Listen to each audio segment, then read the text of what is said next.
to In Pursuit of Truth. This is your host, Sir Patrick Mack. Ladies and gentlemen, this is the quickest intro.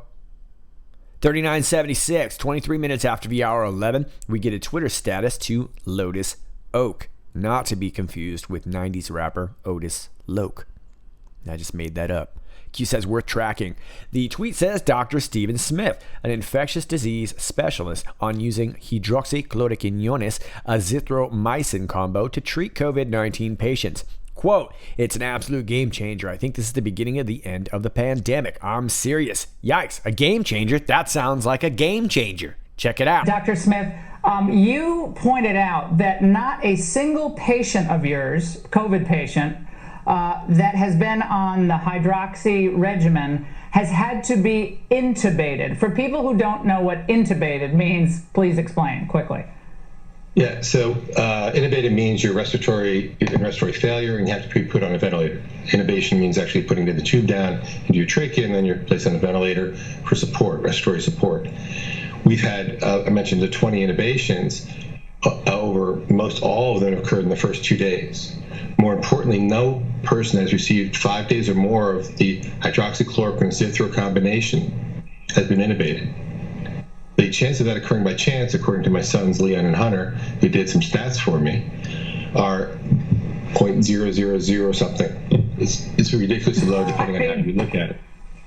Yeah. It's ridiculously low no matter how you look at it. We worry about selection bias in this situation, but I cannot think of a reason why, if all else is equal, why people that have received 5 days or more, or even 4 days or more, of this hydroxychloroquine azithro regimen wouldn't get intubated. In other words, if the regimen didn't work, why would it just be the people that didn't get nearly complete the regimen? Most of the people were in the first 2 days. Right, Dr. Smith, we're going to have you back. Yeah, it's a game changer, correct? It's a game changer. It's absolute game changer. I think these data go to really support the French data. Now you actually have an intra-cohort comparison saying that this regimen works. And I'll get some real statisticians besides my sons to look at that. Dr. Smith, thank you for all the work. You and I and our medicine cabinet of folks and all your colleagues, thank you. Laura, I think this is the beginning of the end of the pandemic. I'm very serious. Okay, so it looks like the good Dr. Smith is suggesting that not only will this hydroxychloroquine help with COVID-19, but could actually be a game changer and end the pandemic altogether. Pretty bold words, but pretty encouraging. But we do know that hydroxychloroquine is gaining a lot of steam. We also know that the World Health Organization is trying to shy away from getting you to use it. So is the mainstream media. And they're starting to involve the Hollywood narrative, a la Rita Hanks or Tom Hanks, kind of suggesting that they were having some rough side effects when the chances are their rough side effects may have to do with their own blood and not with hydroxychloroquine. But we know this is gaining steam, and we also know that this has been out since 1955. It's been administered to millions. As a matter of fact, they had already shipped millions, which suggests that they had already made millions, which suggests that we've had this all along. And the World Health Organization doesn't seem to really want you to know about this. But doctors now are starting to come out saying that this indeed is a game changer. Now, it looks like taking this in conjunction with azithromycin, which is an antibiotic, is the best way to go. And I would even toss in maybe a zinc supplement. Although I am not a doctor, I would suggest at least looking into taking some sort of zinc supplementation. But we talked a lot about hydroxychloroquine in my video entitled The Bite. This was from a few weeks ago. And I just want to suggest that when we were talking about hydroxychloroquine, it did not quite gain the same steam just yet, but we knew that it was an anti-malarial drug. And of course, malaria is a parasite.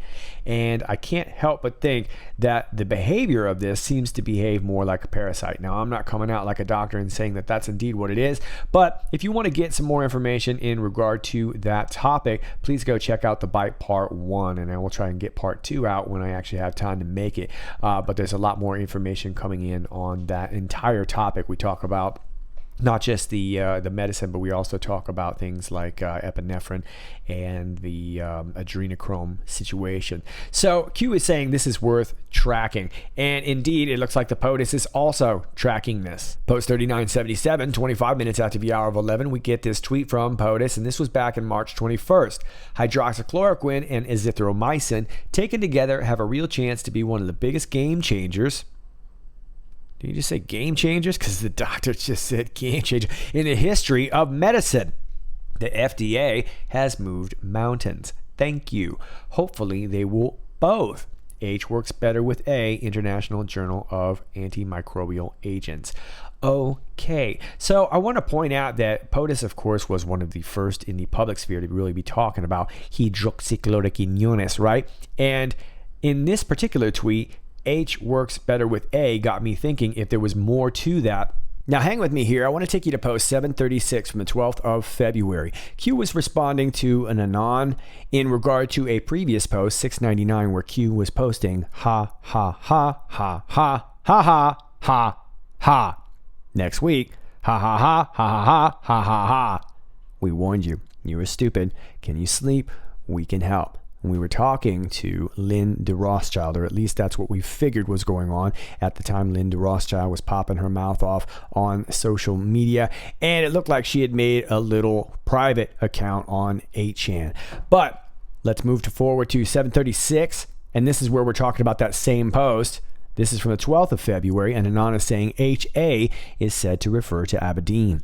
In the Q Bible, this is the second shortest sentence. The first to come, we won. Ha ha ha ha equals Huma Aberdeen. And Q says double meanings work well against sniffers. Now, this story from the Washington Examiner was in regard to Huma Aberdeen being referred to as HA. Writing on December 13th, Strzok texted, being Peter Strzok, talked to DOJ about HA interview. Told them we had to interview, no immunity. They said they thought they would get counsel to the point of saying she's either taking the fifth in the grand jury or you need to give her immunity. And I want to rememberize you that during the whole Clinton email investigation, Huma Aberdeen had immunity.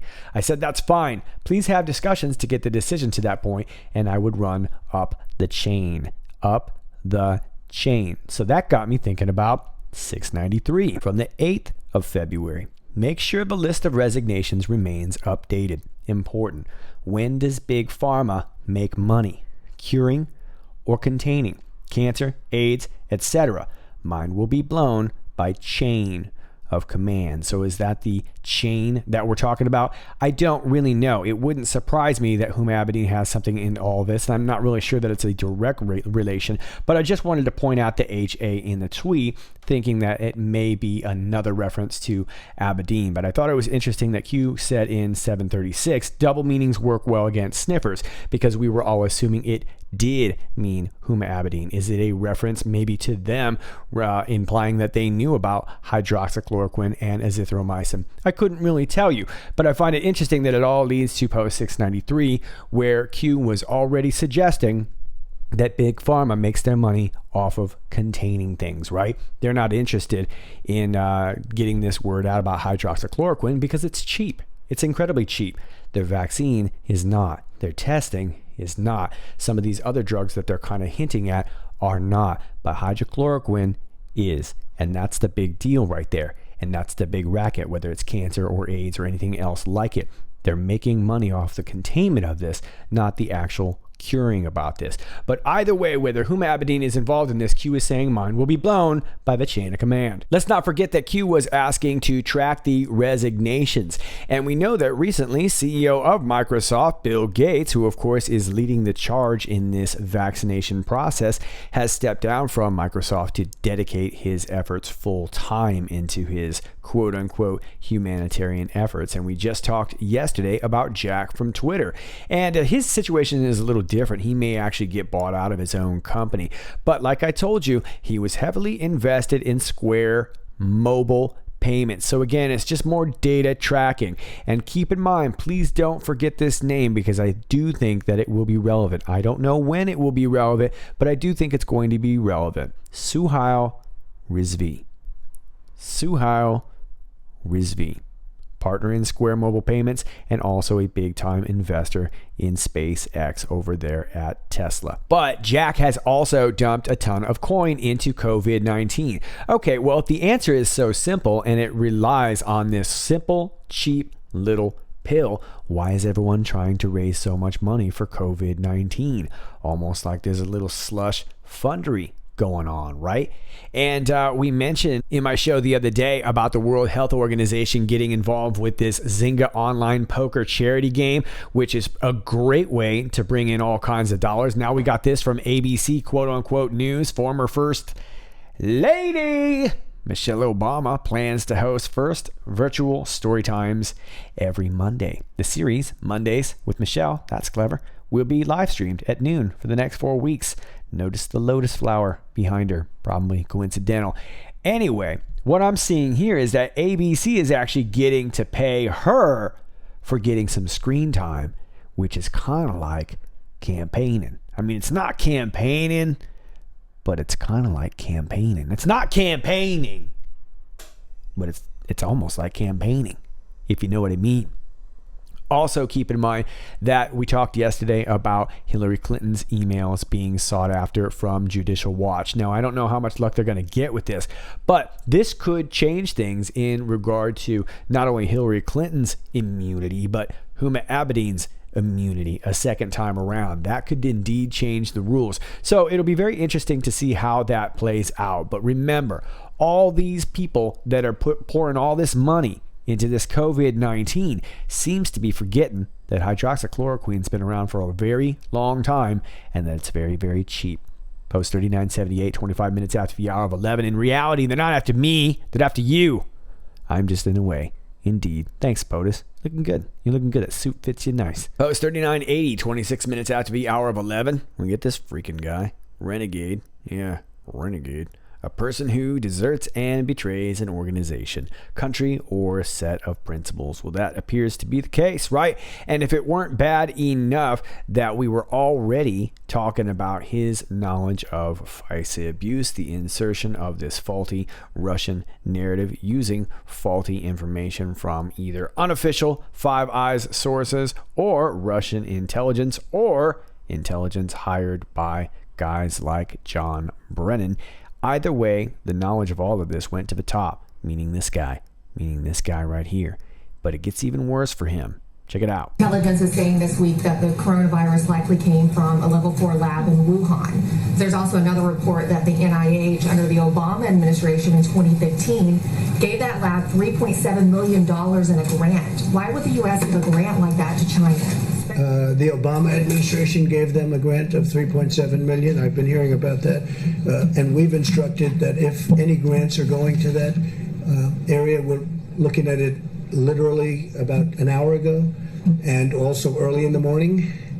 We will end that grant very quickly, but it was granted quite a while ago. They were granted a substantial amount of money.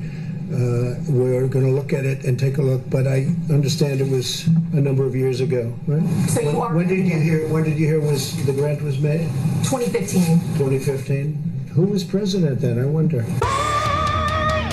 All right, so at the moment, this is a very sensitive topic, and it's also a developing story, so I'm not really sure what to think about it as of yet. But it does look like the National Institute of Health was listed as a partner of this Wuhan Institute of Virology. And only about 20 miles away is this supposed wet market where this was all supposed to go down. Now, you've got a lot of conflicting reports, and part of this came from an article from the Daily Mail, and I just want to say that there's conflicting reports, and although we can suspect one thing, we don't really have anything of that much substance yet, other than the fact that now it's been brought up, which is fantastic, and that President Trump said they would be looking into it. But it does look like some grant money was given there, and that's worth looking into. Now, I just want to highlight this part here about their argument. Xi Zhengli, a deputy director of the institute, told the press in February that she guaranteed with her own life that the outbreak was not related to the lab. Okay, so she guarantees with her own life that the outbreak was not related to the lab. She admits that when summoned back from a conference to investigate the new disease, she wondered at first if a coronavirus could have escaped from her unit. Okay, so she just guaranteed with her own life, but then all of a sudden she started to wonder. She started to wonder if maybe we got ourselves a little Jurassic Park situation going on. Maybe it escaped from the unit.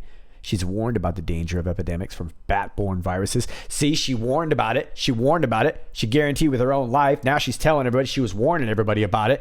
But she says she did not expect such an outbreak in Wuhan, in the center of China, since her studies suggested subtropical areas in the south had the highest risk of such zoonotic transmission to humans. She told the respected science journal Scientific American last month of her relief when, having checked back through disposal records, none of the genome sequences matched their virus samples. Okay, so the story gets a little bit curious, right? Because that's the counter argument from the deputy director of the institute, who's wondering if the virus could have escaped. Now let me take you back to about 2 years ago, post 1116 from the 10th of April 2018, where Q was thanking Xi Jinping. Thank you, Xi. Good start. China/CQ cancel. Well, we were assuming to be talking about Chongqing. We were talking about a lot of things. We were talking about Huawei. We were talking about ZTE. We were talking about Dianne Feinstein. We were talking about a lot of different things at the moment. But we were talking mostly about tech and Chinese tech and IP theft and the infiltration of Chinese tech into American products, which led to a military crackdown on a lot of different phones and things like this. You may remember all that. What we weren't really sure what was going on in Chongqing. Now, we see that CQ very well could be referring to chloroquine. Were we talking about chloroquine back then? Well, I'm not sure. But it appears that Chongqing is one of the leading producers of chloroquine. Chongqing Southwest No. 2 Pharmaceutical Factory No. 2, located in Chongqing, China, completed production of the first batch of 140,000 chloroquine phosphate tablets on Tuesday, which will go through quality assurance and assessment. And this was from Chinese media about a month ago. Now, you'll also remember that there was a ban for a while. India was kind of stopping this flow of hydroxychloroquine. They weren't really sure what was going on with the shipping of that. But one of the biggest producers was this Chongqing Congle Pharmaceuticals, was able to export 4.9 tons of the API within 5 days. So you can see that that wouldn't be very hard to do if you're dealing with something that's relatively affordable as chloroquine is. It looks like they can mass produce this. So were we talking about this 2 years ago and didn't even realize it? It's very well possible, but what we do know is that this stuff is very cheap and on the way. Post 3981 midnight, right on the dot. In the future, we get a Twitter status. Q says, together, always and forever, we win. Where we go one, we go all. Q. Now the Twitter link takes you to the status of will win again. You see what he did there? Because it's a phrase and a name. It's a phrase and a name. It's a frame. Happy birthday, brother, says Will Win Again. Will Win Again is wishing SSG_Payne with 3 stars after it happy birthday, who says tomorrow, 17th of April, is my birthday. My birthday wish is simple. Please send me your video of yourself no matter what part of the world you're from, but please tell me we are the world, we are watching, where we go one, we go all. Best birthday gift ever, lightning bolt. And of course, Will Win Again isn't just clever with their phrase. They tag teamed to do a little birthday tag team. Los Angeles, California. Where we go one, We go all. Yay. Well, look, that's impressive. Okay, I see what you did there. The call and response. Real cute. That's real cute. Okay. Fact of the matter is I'm trying to cover Q-Post. All right. SSG Payne, I ain't got time for birthday wishes. So I got my boy to do it for me. Check it out. And now a birthday wish from Sir Patrick Mack of Maplethorpe. Hello, SSG_Payne with 3 stars. This is Sir Patrick Mack of Maplethorpe from the future. I'd like to wish you a happy birthday. And in the spirit of all this frivolity, I've decided to concede to your demands. So here you are. We are the world, and we are watching. Always watching. Where we go one, we go all. All right, so see, I can get fancy too. Will Win Again. What's up? No, I'm just kidding. That was pretty cool of you. to do the video with you and your girlfriend or your wife or whatever. I'm not here to cause trouble. I'm not here to cause trouble. Happy birthday to you, SSG_Payne with the 3 stars. Hope it was a great day on the 17th. I know. Post 3982, we are ready. 16 minutes after the hour of 6, we get the Punisher logo. Look at that bad boy right there. It's like a walrus skull. It's a skullrus. And then we get a link to Lou Dobbs. We are ready. Set 1 in brackets. Mission good. The title of the picture is A, Trader's Justice. And S is out there sticking by itself in between a couple of underscores. Well, what is the set 1 of which you speak? Well, it's an interview with Lou Dobbs and John Solomon. Check it out. More and more is being revealed, but it's great to have you. And more is being revealed, but it all is much the same thing. It's all about FBI official political corruption. And this is even more emphatically damning because it's very clear that the FBI under President Obama knew that a Russian intelligence operation was being run, a disinformation campaign, and with the help of an former MI6 operative who was at the center of the FBI investigation and effort to overthrow the president, the man who would become the president of the United States. This is outrageous, and it gets more outrageous by the day because no one's been held accountable. Yeah. Listen, in my worst nightmare, I could never imagine what would have come out this week. The level of information that the FBI had that raised red flags that they should have never, not even for a moment, entertained Christopher Steele as a human source, as a confidential informant, is now overwhelming. Overwhelming evidence. Let's think of the things we know. One of the people he was talking to was a Russian intelligence official who was under surveillance by us. They had a separate FISA on him, yet they were taking Christopher Steele's word that that was credible information. His other source disowned it. He's paid by Hillary Clinton. Some of his information is disproven right away. He exaggerates his record at MI6. All of these things came out this week. Christopher Steele should never have been shown a door inside the FBI. And instead, we sustained 2.5 years of an investigation into false allegations, put this country and our president through an unnecessary process. Unnecessary. This was an attempt to overthrow the president. This was an attempt to align the entire FBI with Russian intelligence objectives and missions. And this should result not in a discussion about the unseemliness of a sordidly, politically corrupt officialdom of the FBI under President Obama. It should be about a sinister cabal operating in the intelligence agencies, the FBI, and the Justice Department to overthrow a president. And we have not been talking about the wrong things, but our leadership in Washington has been talking about the wrong things and feeding us pablum when in point of fact, they are refusing to bring these people to justice. And I say refusing. This is outrageous that we're having this discussion in 2020. Yeah. It's just outrageous. We're talking about 4 years ago.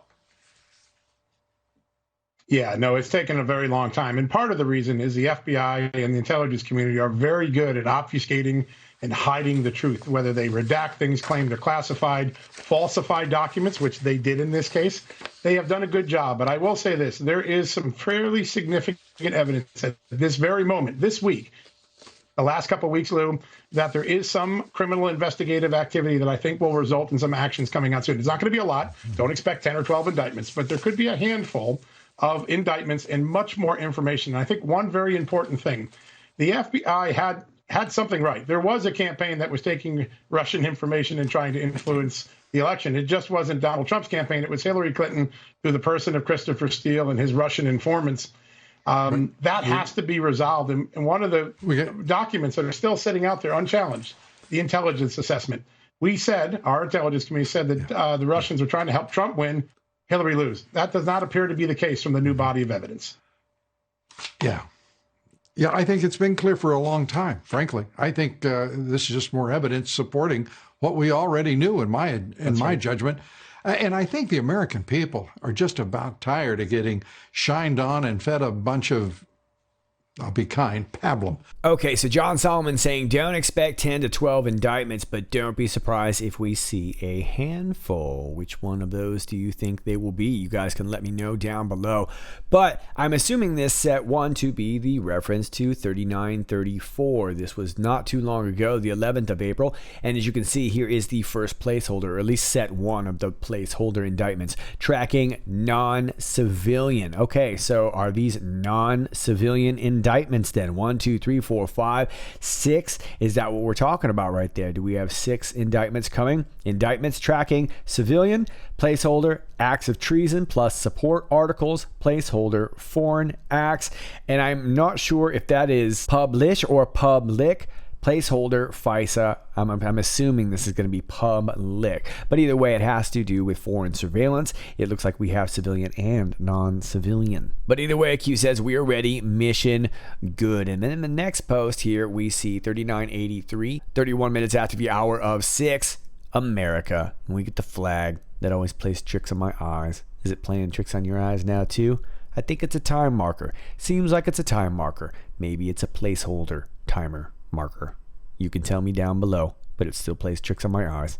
Let's move on. Post 3984, 19 minutes after the hour of 9, we get a Twitter status to LT Freedom. Maybe it's Lieutenant. Maybe it's Lieutenant, or maybe he's not a Lieutenant and his name is LT. I don't know. But either way, he's kicking some jams. A little bit of freestyle for you. Check it out. Greetings from Valley Forge and Bunker Hill across the Delaware River on Christmas night. From Antietam to Gettysburg, the Alamo to San Jacinto, Manila Bay to San Juan Hill, Bellawood to Marne, Iwo Jima to Guadalcanal, Salerno to the beaches of Normandy, Incheon to the Chosin Reservoir, Port Chop Hill and Way City, Mogadishu, Fallujah, Ramadi, and the Korengal Valley. We are the sons and daughters of George Washington, Abraham Lincoln, Martin Luther King Jr., John Fitzgerald Kennedy, Ronald Reagan, and President Donald J. Trump. We come from Europe, Africa, Asia, Australia, Central and South America, across all edges of the Pacific to the Atlantic. Oh, say does that star-spangled banner yet wave, o'er the land of the free and the home of the brave. We're in this together. Where we go one, we go all. Thank you, and God bless. Nice. Good on you, Lieutenant Freedom. That's what I'm talking about there. A little freestyle up in your face. You know who else used to freestyle like that? Otis Loke. Remember Otis Loke? Greetings from Maryland, D.C., Hawaii, and beyond. Where we go one, we go all. Well, good on you, Lieutenant Freedom, for getting your shout out from Q. And if your name's just LT and I'm calling you Lieutenant, sorry about that. I didn't know. Maybe it was LT or if it's Lieutenant. Either way, thanks for all you do. Let's move on. Post 3985, 25 minutes after the hour 9, we see a harvested cornfield. As a matter of fact, that is the title, Harvested Cornfield. And then we get a YouTube link that takes us back to this Above and Beyond channel. This appears to be a different track, and I don't know what you call that. It's almost like a Mobius strip. They're like stone Mobius strips. It's really, really mesmerizing, and it's actually very calming. But again, it's like frequency type healing music, which I found very, very interesting. So are we talking about some sort of frequency here? Well, we talked a lot about corn starting back in July. Devin Nunes tweeted about the corn ready for to be cut. And if you want to know more about that, check out my video entitled 4-2 and the letter B. But we were talking about Chinese nationals getting arrested selling trade secrets that had to do with corn. They got arrested in Iowa. There were a few of them, but a couple of them were arrested in Iowa. And interestingly enough, Chuck Grassley got into the corn game quite a few times. He was tweeting about the moisture of corn, which got me thinking about how they measure the moisture of corn. Well, they measure it with electric frequency. How about that? So is this HCF talking about some sort of frequency? Is that what we're referring to? Or is this cornfield simply referring to James Nobody's homie Comey, who was also tweeting about being out in his cornfield and was also mentioned in the OIG report as James Corny? So there's a couple ideas off the top of my head for you there, but I can't help but think we're talking about some sort of frequency here, as Q is referring us back to this YouTube channel and this healing type music. So are we looking for some sort of frequency to occur You tell me. Post 3986, 27 minutes after the hour and 9. Q's responding to an Anon who says, ex-military here, Q. Please don't let us down. We were willing to die then and still willing to die now. Do us proud, please. Q says, for God and country, brother. And I will let Q end on that note right there. Those are your Q posts for now. As always, if you like this video, please click like, share, and subscribe. All my alternate links are down below. My P.O. box down below. My emails down below if you got info for me. And if you want to support the channel, my Patreon is linked down below. It's all down below. Thanks for watching, and I'll see you next time. This is Sir Patrick Mack. Till next time, stay funky.